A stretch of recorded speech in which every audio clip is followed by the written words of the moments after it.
What's good, family, and welcome back to another episode of Stop and Refuel with Mo. And of course, I remember I just dropped a video the other week, and I was explaining how to use tools like Riplet to create, prototypes fast as hell. Really, it's like you can create an application, a website, a prototype of something that you want to do in very, very short amount of time with no coding experience, with not having to really get into too much of the technicals except for being able to articulate it in natural language. And when I showed people this, they had a few questions, and they also had a question that really stood out to me, and that is, what would Stop and Refuel's application look like if we had one that was fully developed? If we had a website that was live right now that can do things and service people and help people out, what exactly would it do? So in this video, I want to be able to go ahead and share that, show you how the steps of how I was able to create a website and application like this, looking over some of the features of this website and application, and seeing if it actually provides some type of value for you guys. So please let me know, whatever you see on the Stop and Refuel app, if you like it, if you dislike it, if you don't like the color, if you think the UI should be different, if you think there's features that will actually help you out more than the ones that we currently provide, and anything else that really comes up to mind. It's all about, tweaking, making things better, getting, future iterations, having that update. The same Instagram you're using right now is not the same Instagram that dropped whenever it released. Same Facebook, same whatever. It always has to go through those iterations, those updates and things like that to get better. So the more you can help me, the more I can help y'all out too. So with that being said, let's go ahead and dive into this site, this application, and see what it looks like. All right, y'all. So we're looking at the Stop and Refuel website, getting a first look at it. It looks like right now we're on the dashboard where we can see welcome back. It's asking us how we feeling today, whether we can choose to a couple emojis like we're stressed or energized or just tired, anything like that. Some quick actions, and looks like these kind of align with some of the tabs at the top. So taking a break or a micro break, you can start a quick one, track a habit or look at some of your habits, or look at some of your screen time, or tracking your digital consumption.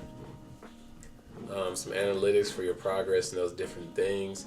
And I guess just like we said, talking about those breaks, being able to set timers and customize those.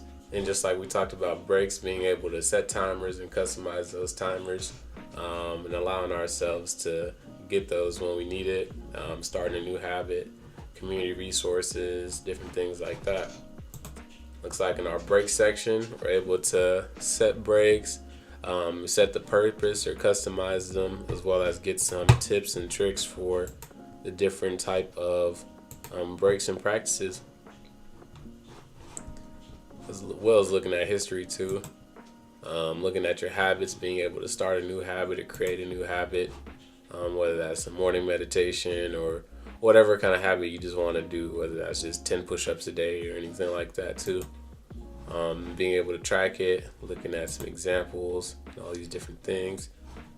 Community, so whenever there's, I guess, enough people here using the application, being able to discuss, share results, and just engage with one another, as well as have some milestones, and some community challenges, either current or upcoming, and different things like that, and just being respectful and whenever we're communicating with other people. Looks like there's a resource library, which I really like, being able to see different type of resources for different types of things, whether stress relief, relaxation, physical wellness, digital well-being, all these different things, and also just some other helpful things as well, and being able to filter it out. Physical activity, if you're in the gym, you want to get some good stretches in, or you're at home, figuring out some yoga poses, some exercises, some good stretches that you can do, as well as some instructions on how to do these stretches, what's the benefits of them, and a time or two, as well as being able to track those stretches or whatever physical activity you're doing as well.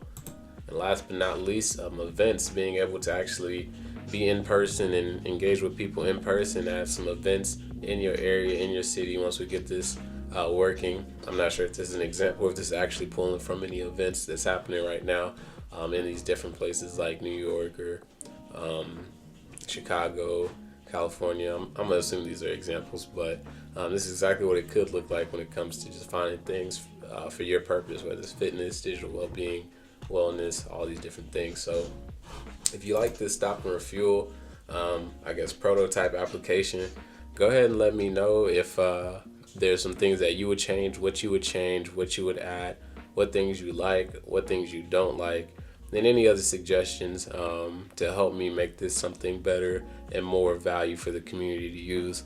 I think having something like this would be a great resource, and I'm sure there are probably other things like there outside of this that might have and do these capabilities, but building something from the ground up and actually listening to the voices of the people that will be, potential users. So I appreciate it. If you guys like this video, you want to see more, I know I didn't get too much in the details as far as how to create this. I did that in another video as far as using AI to create prototypes. So if you want to see that, you can go ahead and check that out as well. And until next time.